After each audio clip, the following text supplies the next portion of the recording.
Interiorizada, né? Não erigirás, mas antes, não erigirás, erijas estela, no versículo 22, estátuas e estelas, coisas que o Eterno, teu Elohim, detesta. As estelas é prática egípcia e grega, é o monólito, é muito usado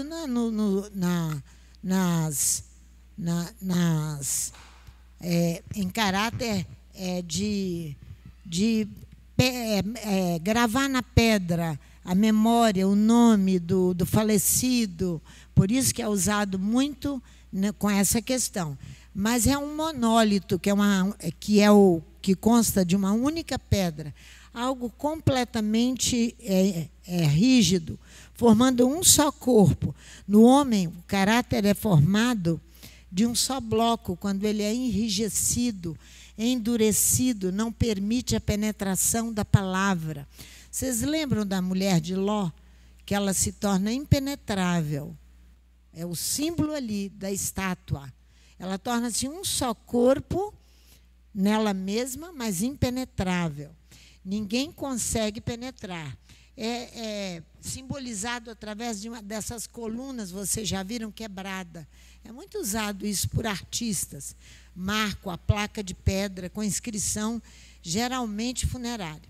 Mas vamos ali no Levítico 26, que vai falar aqui de 3 questões, inclusive da estela. No Levítico 26. E ele vai falar o versículo 1 do Levítico 26, logo em seguida ele entra com o Shabat. Logo em seguida, o próximo versículo. Olha só, 26:1. Não fareis para vós ídolos, nem para vós levantareis imagem de escultura, nem estela. Isso aí é uma estela, uma imagem de escultura. Não dareis à vossa terra máscara de pedra. O Deuteronômio vai tratar apenas dessa estela, para vos prosternardes diante dela. Ele diz aqui, para vos inclinardes diante dela. Eu sou o Eterno, vosso Elohim. Eu, Adonai, vosso Elohim. Então, você vai ver que essa estela, no hebraico, é maceba. É uma coluna monolítica, que tem diversas utilidades. A mais importante utilidade dessa estela, por isso que o Deuteronômio só vai repetir ela. Ele só fala dela. É invocar os mortos. A invocação dos mortos. É o mais importante, a lembrança do morto. Lembram? Vê aqui no Gênesis capítulo 35. Aqui, Jacó usa, quer ver, Gênesis capítulo 35, o versículo 20. Sobre a sepultura de Raquel, erigiu Jacó uma coluna. Essa coluna é uma estela. Até o dia de hoje, essa coluna marca a sepultura de Raquel. Só que Jacó faz isso, mas ele parte imediatamente da terra. Olha aí, o versículo seguinte. Então, a intenção aqui não era uma invocação ao morto, mas apenas uma lembrança, eu acredito. Um memorial, então, você vai ver que Absalão, ele vai montar essa estela, essa coluna, de propósito, para que ele não seja esquecido. Segundo Samuel 18:18. Então, você vai ver que, por isso que o Deuteronômio só vai cuidar dessa questão aí, porque ela é interiorizada muito mais do que nós imaginamos. 18:18. Olha o que faz Absalão. Porque a coluna ela é erigida para testemunhar acordos, demarcar fronteiras. Então, não é para essa intenção. Aqui você vê a intenção clara. Absalão, quando ainda vivia, tinha levantado para si uma coluna, uma estela, que está no vale do rei, pois pensava, não tenho nenhum filho para conservar a memória do meu nome. E deu o seu próprio nome à coluna. Ele estava ainda vivo. Pelo que até o dia de hoje se chama o pilar de Absalão.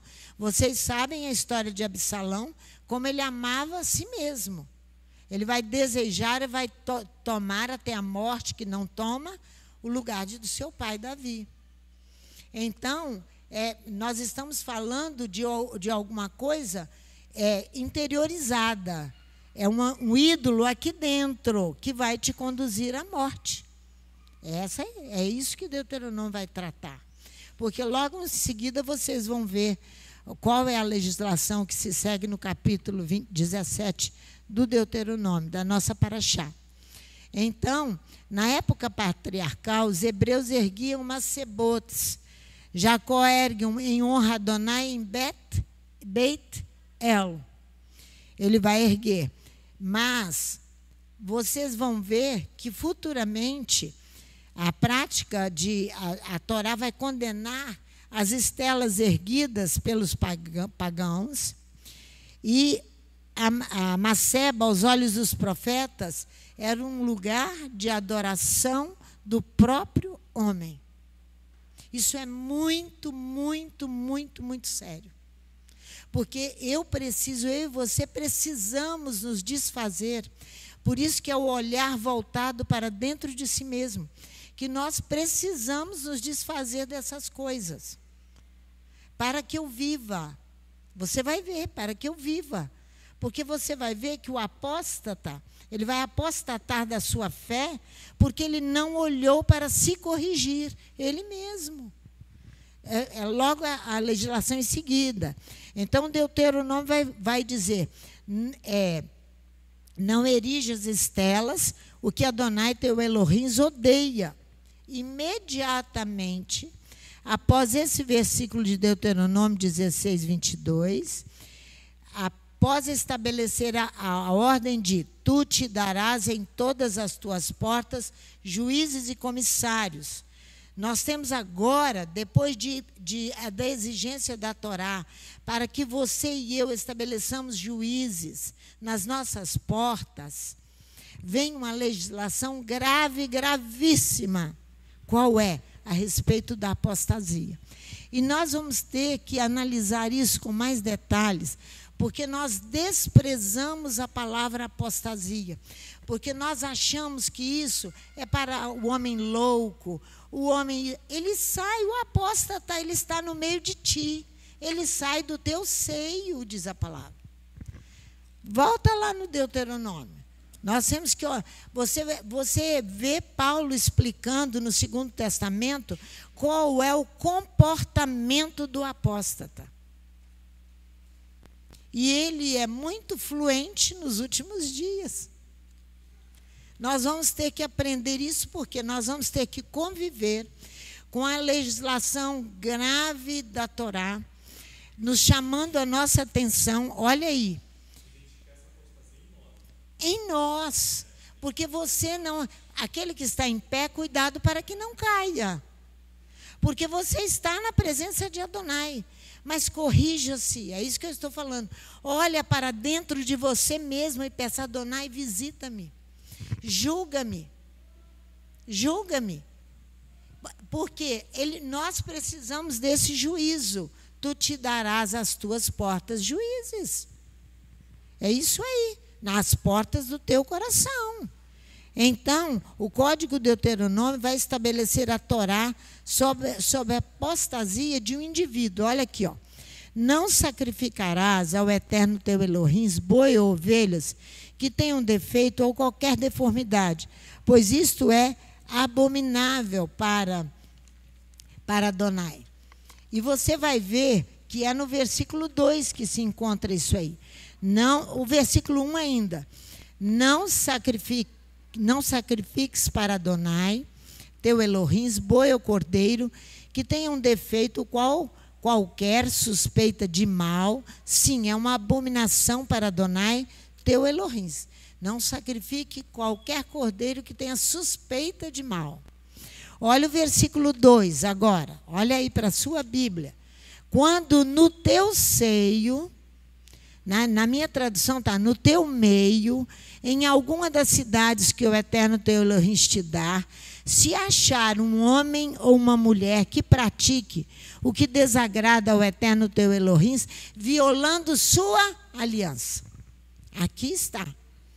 Quando em teu seio, em uma das tuas portas, que Adonai ordenou que colocasse juízes, teu Elohim te dá, se encontrar um homem ou uma mulher que faz o mal aos olhos de Adonai, teu Elohim, para transgredir seu pacto, sua aliança.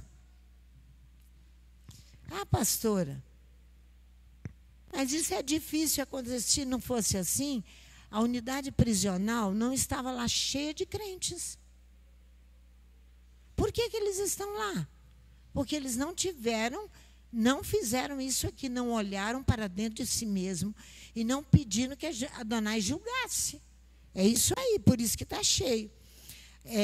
Em ambos os casos, tanto a apostasia da cidade, de uma cidade, eu vou mostrar para vocês, ou a apostasia de um indivíduo, ambos os casos têm que verificar a mesma atenção à qualidade das provas a serem exigidas, nesse caso de tão gravidade.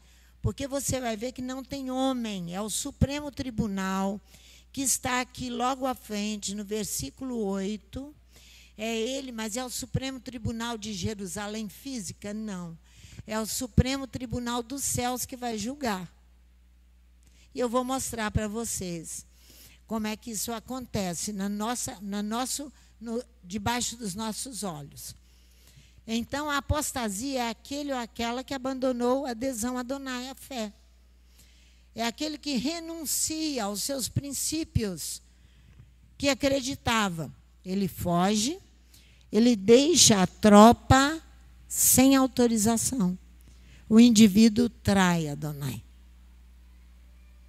O indivíduo trai Adonai, esse é o apóstata. Então você já sabe que Judas apostatou da fé, que Aitofel apostatou da fé, que eles traem ali, Aitofel trai Davi. Lá na frente Judas vai trair Yeshua. Esse é o apóstata.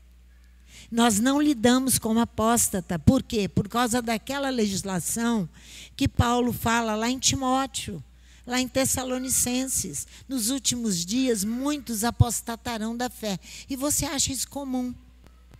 Por isso que eu estou falando que nós estamos lidando com a questão de apostasia com muita delicadeza, Léo.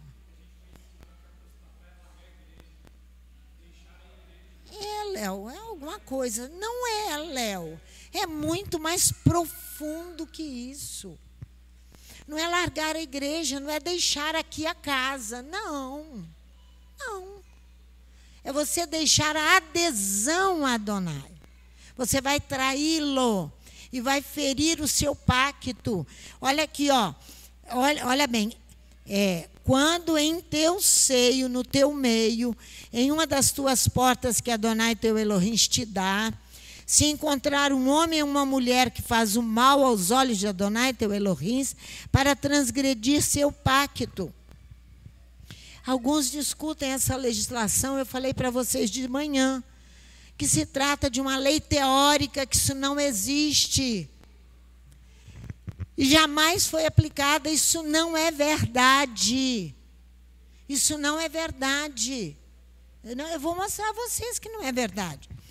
A interdição de uma cidade se encontra no Deuteronômio 13, a partir ali do versículo 14, do Deuteronômio 13. E a interdição do filho desencaminhado, está aqui, ó. Da filha ou do filho, está aqui, ó. Se você voltar aqui no capítulo o quê? Do filho rebelde, 21. A próxima. Aí, está vendo como é que dá umas sequências para chatos?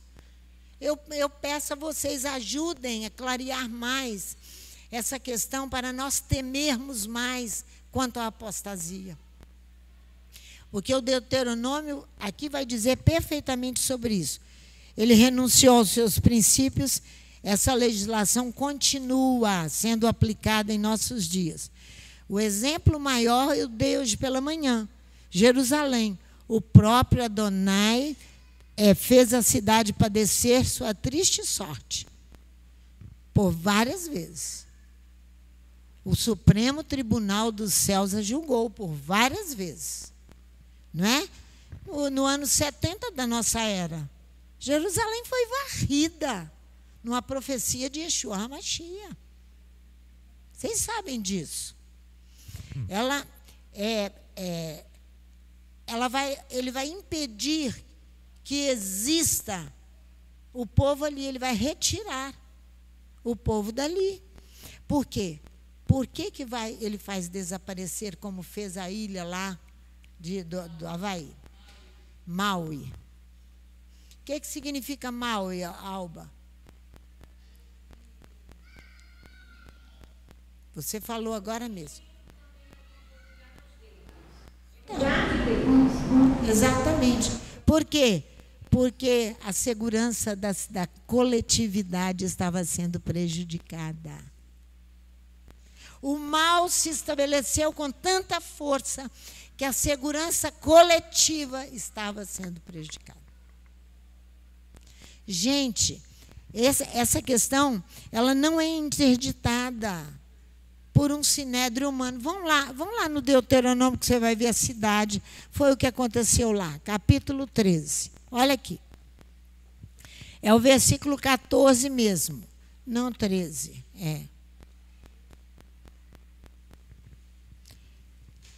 Olha só, na nossa tradução é o 13. 13. Olha aqui. Que homens malignos saíram do seio de ti. Aqui homens, filhos de Belial, saíram de teu seio. Eles banem os habitantes de sua cidade para dizer: vamos e sirvamos a outros deuses que não conhecestes. Eles vão desviar uma multidão atrás deles. Por isso que é tão severo o juízo, é de uma gravidade sem limites, e vocês vão assistir essas coisas cada vez mais e vão achar natural. Não pode achar natural. Não pode. Filhos de Belial aqui, homens, filhos de Belial.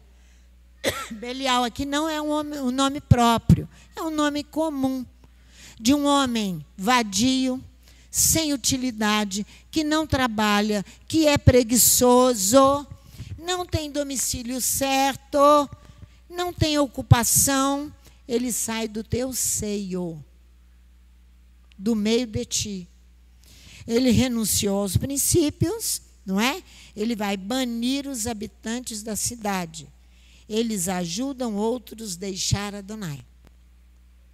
Se exilam da adesão, da fé, afastando-se. Na matemática, banir significa uma eliminação para fazer desaparecer. Fisiologicamente, é sair do corpo do organismo. Isso aí é banir, para vocês verem quão grave é isso. Eles trabalham, esses indivíduos, filhos de Belial, que a Torá fala, que saem do nosso meio, eles trabalham, diz o Espírito Santo, todo o tempo tensionados. Eles têm uma intenção: afastá-los de Adonai, bani-los da presença de Adonai. Geralmente, eles buscam adeptos, quer seja o apóstata indivíduo, quer seja a cidade apóstata, que no caso de Mali é a cidade. No caso dos mamonas assassinas, era um grupo que saiu da Assembleia de Deus. eles saíram do meio do seio do povo, da Assembleia de Deus. E os pais concordando com aquela música. Eu vou mostrar para vocês como é que é a cantiga deles. Geralmente trabalham cantando. Geralmente. É diabólica a cantiga. Numa espécie de desafio. Onde a sátira entre os interlocutores, entre você que está cantando e o seu companheiro, se exprime em estrofes idênticas. Vocês já viram numa repetição idêntica, em rima, cujo objetivo tem um objetivo próprio, fazer penetrar no outro a intenção mal deles. Quando o Espírito falou para mim que eles trabalhavam tensionados, eu custei a entender. Custei. Porque é chamado de tensão de escárnio. Escárnio de zombaria. Esse tipo de música é chamada de tensão de escárnio, de zombaria. Tensão de maldizer em poesia. De maldizer em poesia. Você vai ver o salmista no Salmo 1, no versículo 2, dizendo que ele canta a Torá, porque ele, quando se encanta com a Torá, ele canta a Torá repetindo-a para ele mesmo. Completamente envolvente, porque a música é envolvente. É a forma que eles encontram para penetrar o interior das pessoas. É por isso que a Paraxá, pastora, quando a senhora leu aqui, constituirás juízes e oficiais em todas as portas da tua cidade. E aí a senhora falou, não restrinja isso à questão física. A palavra porta no hebraico, eu estava dando uma olhada. Isso a jurisdição física. Isso, é sha'ar no hebraico, é portão, é entrada. Ela pode ser usada tanto na questão individual? Não, é física, um portão. Aquilo ali é um sha'ar, é um portão. Isso. Ou uma porta figurativa, porta da morte, a porta da vida, a porta do céu, que a escadaria de Jacó dava, é uma coisa figurativa. Lembre-se que a alma humana tem suas portas. Então ele manda as entradas da alma é constituída pelas portas. Erguei, ó portas, as vossas cabeças. Levantai-vos, ó entradas eternas, porque entrará o Rei da glória. O próprio salmista usa figurativamente a palavra porta. Então é para botar juiz no olho, no ouvido, no paladar, no tato, em todos os sentidos que sensibilizam a alma do homem.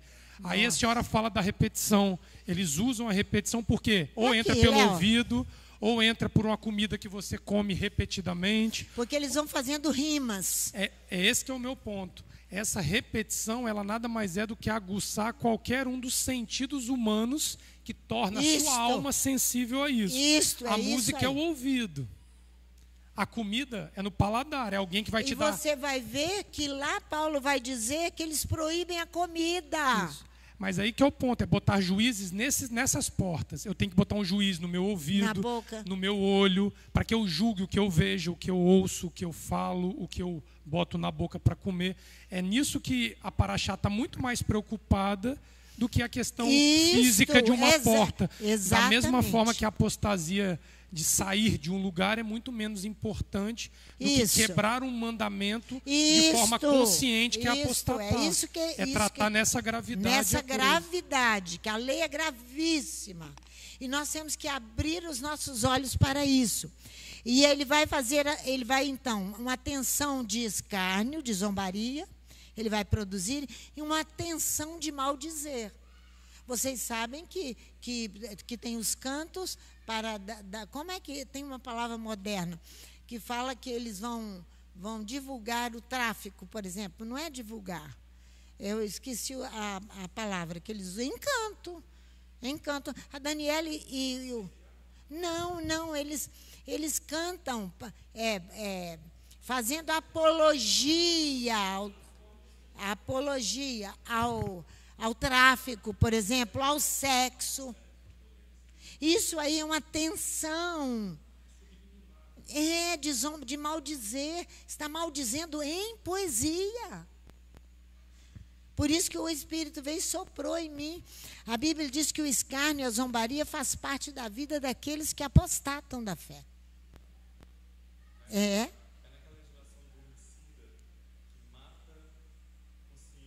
Consciente, com ódio no seu coração. Esse tipo de cantiga que nós estamos falando é do século XVII, XVIII, que os portugueses já as conheciam e faziam lá da Idade Média.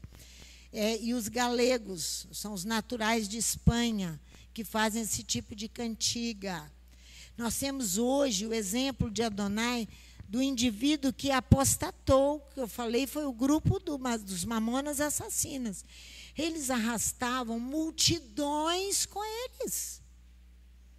Eles são ajuizados pelo Supremo Tribunal, por quê?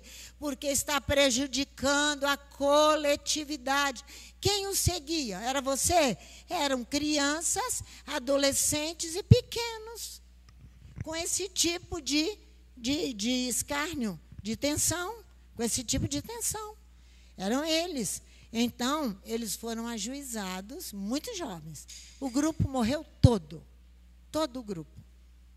O que mais me impressiona é que os pais estão dentro, com a Bíblia na mão, e eles não conseguem enxergar. Aí eles ficam guardando aquela questão do filho, a lembrança da roupa. Gente, é uma lembrança má. Se Adonai veio sobre e desfez tudo, porque estava levando uma multidão atrás deles ao prejuízo. Um grupinho desse tamanzinho. Imagina uma cidade apóstata. Imagina só. O que Adonai vai julgar na mesma proporção. Ele aqui tem uma legislação que ele manda inquirir, informar, ter provas, até que o Supremo Tribunal estabeleça a ordem de juízo. Exatamente.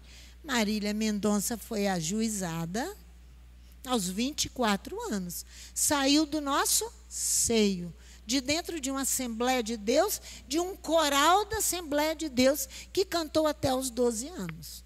A mesma cantiga de Marília Mendonça. É a mesma cantiga. Tensão de escárnio e zombaria das pessoas. E a música dela é chamada Sofrência, a Dona Sofrência. Sabe quantas músicas essa jovem, aos 24 anos, tinha composto? 700 músicas. Por que vocês acham que eles vão buscar a música para fazer isso? Por que vocês acham que é tão difícil os próprios crentes cantarem a palavra? Eles não querem cantar a palavra. Não querem. Ela é conhecida no Brasil por uma grande compositora, não é? Seus adeptos e ouvintes recordavam de novo a dor moral que haviam padecido. Ela ouvia a história do Léo, colocava em poesia, melodia, e tome quem? A alba ouvia, é a mesma dor que a minha. Aí vai se alimentar daquele canto, daquela cantiga, de tensão zombeteira do seu prejuízo moral. Fica uma plateia, uma multidão. E vocês viram juízo aos olhos de vocês, divulgado pela mídia não sei quantas mil vezes. Vocês viram dos Mamonas Assassinas. Isso a pessoa será ajuizada pelo Supremo Tribunal. A maioria das pessoas não conseguem esquecer a dor interiorizada que viveram. O canto as faz viver atormentadas pelas lembranças, que não as cura, mas só faz lembrar da mesma história que a Priscila viveu e eu vivi. Geralmente estão envolvidos problemas sexuais, geralmente divórcios, tudo isso aí. Ô, pastora, quando a senhora fala da questão de uma cidade apostatar, a senhora deu um exemplo no Deuteronômio 13, né? Dizendo que se no seio de uma cidade tua, né, de ti sair um homem de Belial, não é isso? Belial, Que pratica rupturas da Torá como se fosse algo natural, né? Exatamente. A gente pode entender o homem de Belial é aquele que pratica as coisas contra a Torá, considerando como naturais, né? Na Paraxá agora, ela finaliza falando sobre a morte do autor desconhecido. Deixa nós chegarmos no lá, capítulo então. 21. É importante que a gente saiba disso por causa do presente para a vitória, que está para ser estabelecido aí, para as pessoas darem o devido valor ao trabalho que a associação faz, que é muito mais do que um trabalho social dentro da cidade. Por quê? Porque se você tem no meio de ti homens de Belial, a Torá vai dizer que você não pode ser parte dele. Sim. Mas se você se cala, você automaticamente você está dando razão ao homem de Belial. Ok. Eu posso não me levantar contra ele, mas eu posso me silenciar. E o meu silêncio se tornar, como é que é a palavra que usa? Concordar? Uma concordância com ele. Eu sou cúmplice, perfeito, Isso. obrigado. Eu sou cúmplice dele. Eu vi um assassinato, eu vi um assassinato e eu me calo. O homem de Belial, você sabe que tem um homem de Belial em seu meio e você não se manifesta. Aí a Torá no capítulo 21, aqui Então, no vamos encerramento. lá, no capítulo 21. No encerramento da Torá, eu nunca tinha entendido essa legislação. Sempre foi uma questão que me incomodava. Por que a cidade mais próxima é que tinha que se justificar diante de Adonai? Mas a resposta veio no ensino da senhora agora. Amém. Porque diz assim, quando na terra Vai devagar, hein? Deuteronômio 21, verso 1. Quando na terra que o Eterno te der, em posse, se achar no campo alguém morto, sem que se saiba quem matou, ou seja, tem um cadáver sem culpado junto a ele. Não se sabe quem matou. Não sabe quem é. Os anciãos e os juízes sairão a medir a distância até a cidade que estiver ao redor do morto. Os anciãos da cidade mais próxima do morto tomarão uma bezerra da manada, que não tenha trabalhado nem puxado o jugo, e trarão para o vale de águas correntes que nunca tenha sido lavrado nem semeado. Ali nesse vale lhe quebrarão a nuca. Depois os sacerdotes, filhos de Levi, aproximar-se-ão, pois o Eterno teu Elohim os escolheu para o servirem, e para abençoarem em seu nome, por sua palavra decidirem toda a demanda e todo o dano. E todos os anciãos da cidade mais próximo ao morto lavarão as suas mãos sobre a bezerra cuja nuca foi quebrada no vale, e dirão: as nossas mãos não derramaram este sangue, e os nossos olhos não ouviram. Você não ver o sangue significa que você não sabe quem é o autor do crime. Então eles estão querendo se isentar de acobertar um homem de Belial. Sim. Agora eu estou entendendo por que acobertar um homem de Belial. Porque ele tem que ser exposto para ser julgado na cidade. Exatamente. O Deuteronômio 13 manda você levar ele à morte. Pois Salomão não fala, tudo virá à luz. Sim. Quer sejam as coisas boas, quer sejam as coisas más. Aí precisa vir à luz quem praticou o crime. Aí ele diz: ser propício ao teu povo Israel, que tu, ó Eterno, resgatastes, e não ponhas a culpa do sangue inocente no seio do teu povo. Pagaria a culpa a cidade inteira por ninguém ter se declarado inocente, dizendo: a cidade não compactua com a morte. Aí ele continua dizendo: e aquele sangue lhe será expiado. Assim eliminarás do seio de ti a culpa do sangue inocente e farás o que é justo aos olhos do Eterno. Aqui é quando você levanta uma obra dentro de uma cidade para fazer pela cidade a isenção da culpa, porque a cidade vê assassinatos, a cidade vê roubos, a cidade vê o judiciário falsear o juízo, mas ninguém se levanta para dizer: nós não compactuamos com isso. Tem que haver justos na cidade. E aqui quando diz a palavra ancião é o Zaquém, é aquele que detém a Torá por sabedoria. Não é o idoso do cabelo branco apenas. Quem tiver Torá, se levante, lave as mãos nas águas e diga: a cidade não compactua com isso. Aí quando você faz o presente para a vitória, um trabalho que fala para a cidade com as crianças, ali é o símbolo da inocência representado pelas crianças, dizendo: há alguém na cidade dizendo que a cidade não compactua com os pecados que os seus líderes ou que os homens de Belial praticam, que saem no meio de ti. O que não é inocente. Mas tem que alguém na cidade, o Zaquém, aquele que é experimentado em Torá, se levantar para fazer. Professa. O que não apostatou. O que não apostatou. Porque continua indignado com o que acontece, mas a cidade não pode receber a culpa disso daí. É isso que Abraão clamava ali para Sodoma e Gomorra. Se tiver 50, se tiver 45, ninguém se levantou dentro de Sodoma e Gomorra. A cidade foi destruída. A cidade foi destruída, porque não eliminada, varrida. Varrida. É esse daí que é o perigo de nós sermos omissos ao que acontece de errado e não nos levantarmos. Mas não é o confronto físico, né? A gente entende aqui que é um ato de fé. Pega a novilha, quebra a nuca. Está falando de uma coisa espiritual. Está falando de uma nuca que não é flexível, que não se dobra. É isso. Vai ser representada pelo animal. Esse é o símbolo da associação LFB dentro da cidade. Quando ela abriga o criminoso da prisão, que a sociedade não quer receber. Quando abriga o jovem que não tem assistência social. Por que ninguém quer lidar com essa segmentação? Essa massa da sociedade. Porque são omissos e concordam com os homens de Belial que fazem existir essa massa. Não, e eles são trabalhosos mesmo, Léo. Eu concordo. Concordo que eu poderia ter ali na cozinha pessoas de mais fácil para lidar. Porque eu preciso ensinar a Bíblia o tempo inteiro e falar. As coisas são difíceis, vão parar, vão orar. Porque, né, Luzia, não é assim? Não sabe de onde está vindo nada, você não tem noção. Poderia ser mais fácil, mas não adianta procurar a facilidade. Não adianta procurar vida fácil. Quem procura vida fácil vai quebrar a cara. Não adianta. Tem que trabalhar com aquilo que é difícil e que o povo rejeita. Eu estou cansado de falar. Ninguém quer nada com criança, nem com velho e nem com quer? Pois os próprios familiares abandonam. Próprios familiares. Vocês acham que eles querem? Não.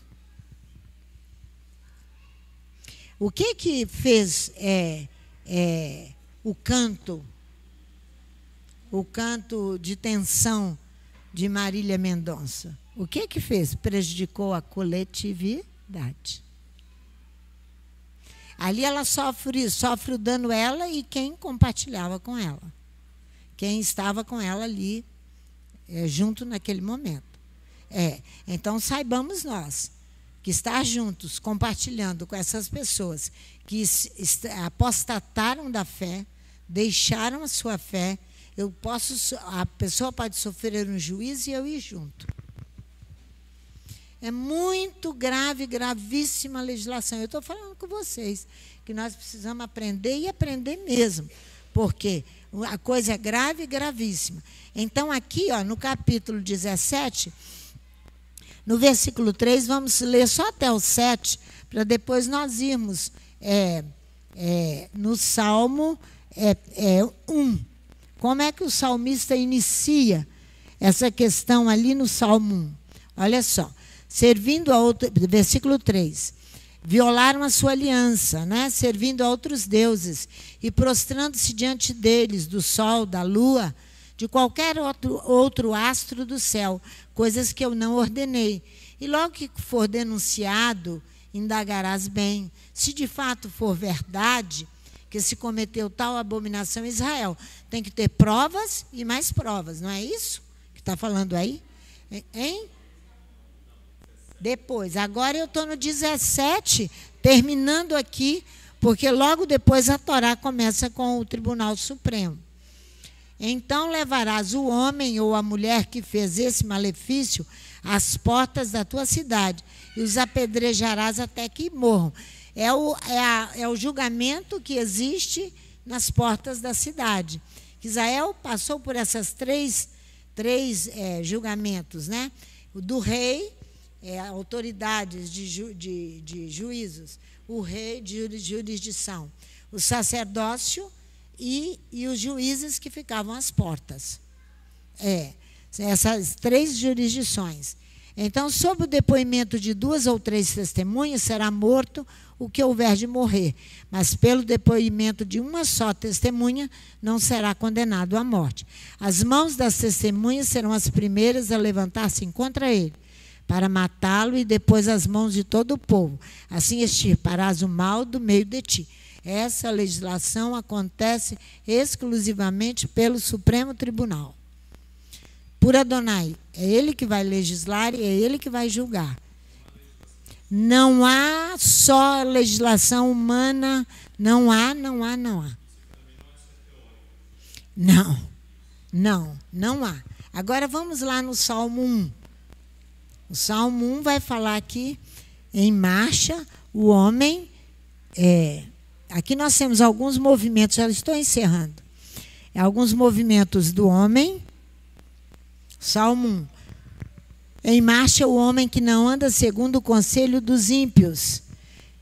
Em outra tradução, não vai ao conselho dos criminosos, não se detém na estrada dos faltosos, não habita o habitat dos zombadores, dos escarnecedores. Está vendo? Aqui na minha tradução está a roda dos escarnecedores. Por isso que é prática daquele que apostata a fé, viver essa tensão de escárnio, chamada tensão de escárnio, e de zombaria, e a tensão de maldizer, através do canto. O primeiro movimento do homem ou da mulher é aqui, em marcha. É bem-aventurado, né? Em marcha o homem, em pé e em marcha. Para recusar, você tem que estar de pé. Todo caminho fácil. Todo caminho fácil.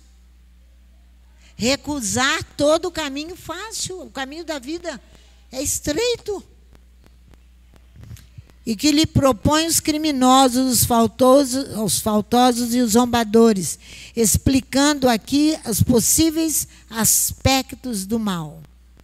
O mal tem vários aspectos. O primeiro, os 3 verbos que você viu aqui, em marcha o homem que não vai, é ir, o outro que não se detém e que não habita. É o verbo ir, deter e habitar. Nesse movimento desses verbos, eles vão marcar uma progressão do caminho do criminoso, do caminho do mal. O mal não começa sendo mal, ele vai crescendo lentamente. Lentamente. O primeiro é ir. O homem começa por ir ocasionalmente em direção ao mal. Ocasionalmente, o jovem é convidado a ir à boate. Depois ele vai pela segunda vez. Depois ele experimenta maconha. Depois ele faz uso da cocaína. Isso não surgiu de uma hora para outra. Ocasionalmente, ele vai andando em direção ao mal. É isso ali, nos caminhos do homem de Belial. Então, o segundo passo, ele vai deter. Aqui o homem decide se ele continua no caminho do mal ou se ele prossegue. Difícil ele parar. Difícil, porque ele deu lugar ao diabo. Difícil ele parar. Ele vai ter que arregaçar as mangas e vai ter que lutar contra ele mesmo, seus desejos e sua vontade, para parar. Do contrário, ele continua na estrada com os faltosos. Ele só pode interromper, fazer cessar todo o mal, se não conservar em seu seio esse poder, seu poder, esse domínio, detendo o mal no seu próprio seio, não trazendo Adonai para dentro de si, para julgar ele mesmo. Ele vai partir para viver pela estrada do mal. Não é assim, rapidamente, não. Ele sai do meio de ti. O terceiro passo, ele vai habitar o habitat. Ele vai habitar o habitat dos zombadores. Aqui, está escrito aqui, Ele vai habitar o habitat dos zombadores. Ele vai morar. Ele vai se mudar para residir lá, vai viver, ele vai estar domiciliado ali, junto com o mal. Ele vai habitar com o mal. E o habitat é o lugar habitado por uma raça, por um povo. O habitat, um animal. ele se torna um animal irracional. Igual uma planta brava, no seu estado natural. Precisa ser bravo, no seu estado natural. Então, ele vai se agrupar. A gente encontrou o seu grupo, a gente fala, não é assim? Isso é o habitat. Ele encontrou o seu grupo, o seu povo. Para arrancá-lo dali, só as forças de Adonai. Só uma intervenção divina. Isso aqui que o salmista fala no primeiro versículo e canta. O modo de agir desse grupo que ele está no seu habitat é completamente contrário, avesso à palavra de Adonai. Ele apostata e ojeriza a palavra. As suas atitudes são irônicas, para debochar de alguém. Por isso que há o deboche com o profeta, por isso que há o falar mal, porque a pessoa torna-se irônica, debochada. Isso aí é tensão de escárnio. Tensão de escárnio. O habitat dos escarnecedores passa a ser o seu habitat. Agora o mal habita nele. O mal habita nele. O salmista define claramente que este irá sucumbir ao julgamento de Elohim. Olha o versículo 5. Olha aqui do Salmo 1. O salmista diz, ele vai sucumbir, porque Adonai vai julgá-lo. Vai julgá-lo. Porque um dia ele conheceu Adonai e abandonou.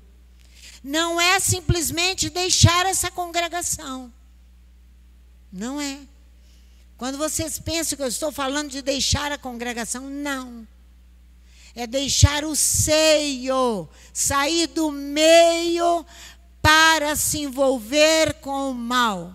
É isso. Isso é apostatar. Olha aqui, ó. Pelo que os ímpios não subsistirão no julgamento, no juízo de Adonai, nem os pecadores na congregação dos justos, nem os faltosos na comunidade dos justos. O salmista vem e já responde aqui, ó. Pois o Eterno conhece o caminho do justo, mas o caminho dos ímpios perecerá. O juízo é iminente, é súbita derrota. Baal Perazim, súbita derrota. Súbita de todos eles. Agora você vê aqui, ó, o que eu estava falando sobre o canto maligno, aqui é um canto divino. Versículo 2. Antes tem o seu prazer na Torá do Eterno, e na sua Torá medita de dia e de noite. Ele rumina a Torá. Ele canta a Torá. Ele quer memorizar a Torá. Ele se envolveu tanto com ela que ela passa a fazer parte da sua própria vida. Olha, ó, será como uma árvore plantada junto a ribeiros de águas, o qual dá o seu fruto na estação própria, e cujas folhas não caem. Tudo o que fizer prosperará. Porque ele permanece. Com todas as dificuldades, ele permanece com Adonai. Ele recebe os julgamentos de Adonai, consciente de que ele precisa de ser julgado por Adonai. Eu e você. Esse é o justo que permanece. Que Adonai possa nos abençoar grandemente. Porque nós vimos aqui o salmista no capítulo 1 dos Salmos dar progressivamente com 3 verbos: ir, deter e habitar o mal. Ir ocasionalmente só para ver. Depois volta por curiosidade. E volta, e volta, e volta quando não tem volta mais. Né? Que o Eterno nos abençoe, nos dando uma semana de paz, de tranquilidade na presença dEle, de muito trabalho e de descanso para o nosso corpo físico, nesse restante de Shabat, até o início de uma nova semana. Em nome de Yeshua.